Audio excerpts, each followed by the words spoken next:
Hello students, आज के class में आप लोगों का स्वागत है।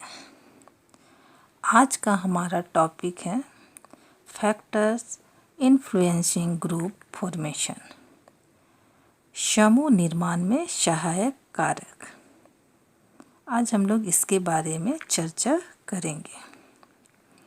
जैसा कि आप लोग जानते हैं कि प्रत्येक व्यक्ति समूह के अंतर्गत रहना चाहता है।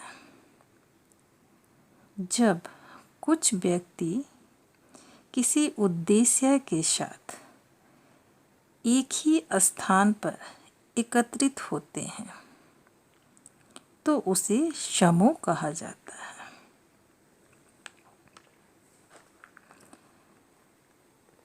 किसी समूह का निर्माण अनेक कारकों द्वारा होती है।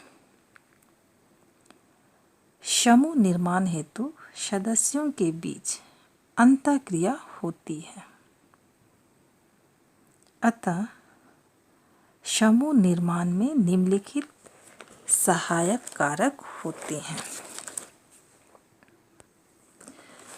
पहला, समीपता या निकटता, नियरनेस और प्रॉक्सिमिटी। एक ही क्षेत्र में रहने वाले लोग एक अपना समूह बना लेते हैं। इसका कारण निकटता है। इसका मुख्य कारण यह भी है कि वे लोग आपस में बार बार मिलते हैं और उनकी रुचियों, मूल्यों, विचारों को जानने का अवसर मिलता है। दूसरा, समानता, सिमिलरिटी।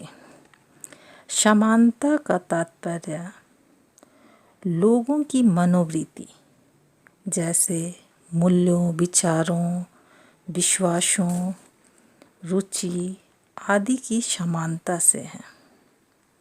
ऐसा देखा जाता है कि दो व्यक्तियों की मनोवृत्ति में जितनी अधिक समानता रहती है, उनके बीच समूह बनने की संभावना उतनी ही अधिक होती है और वे अपनी पसंद के लोगों के साथ रहना चाहते हैं और वे अपना एक समूह बना लेते हैं। तीसरा, समान लक्ष्य, कॉमन गोल। जब लोगों के उद्देश्य एवं लक्ष्य में समानता होती है तो वे एक अपना समूह का निर्माण कर लेते हैं। प्रत्येक समूह का एक अपना समान लक्ष्य होती है जिसकी प्राप्ति के लिए इसके सदस्य निरंतर प्रयास करते हैं ताकि वे समान लक्ष्य की प्राप्ति जल्द से जल्द कर सके। कहने का अर्थ है कि जब लोगों में समानता तथा निकटता आती है तो उससे क्या होता है कि वे आपस में एक दूसरे से मिलते जुलते हैं और जब उसकी उद्देश्य और लक्ष्य एक होती है तो वे अपना समूह बना लेते हैं।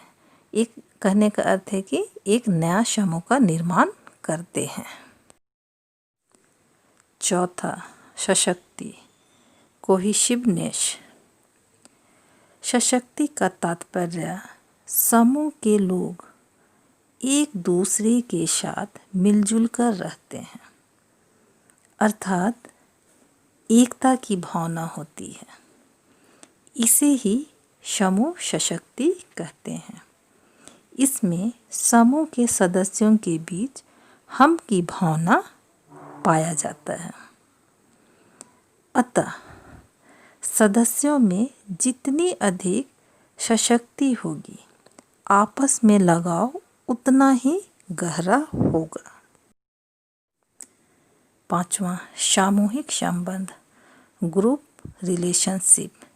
जैसा कि आप लोग जानते हैं कि समूह में कुछ उप समूह भी होते हैं जिनमें पारस्परिक संबंध रहता है और इसके अनुसार उनके कार्य निर्धारित किए जाते हैं और वे इसी के अनुसार समूह में अपना कार्य करते हैं। जैसे एक कार्यालय में कई विभाग होते हैं और जिसका काम अलग अलग होता है तथा वे सारे लोग मिलकर एक दूसरे से मिलकर अपने काम और वे एक दूसरे से मिलजुल कर अपने समान लक्ष्य की प्राप्ति के लिए कार्य करते हैं। Thank you.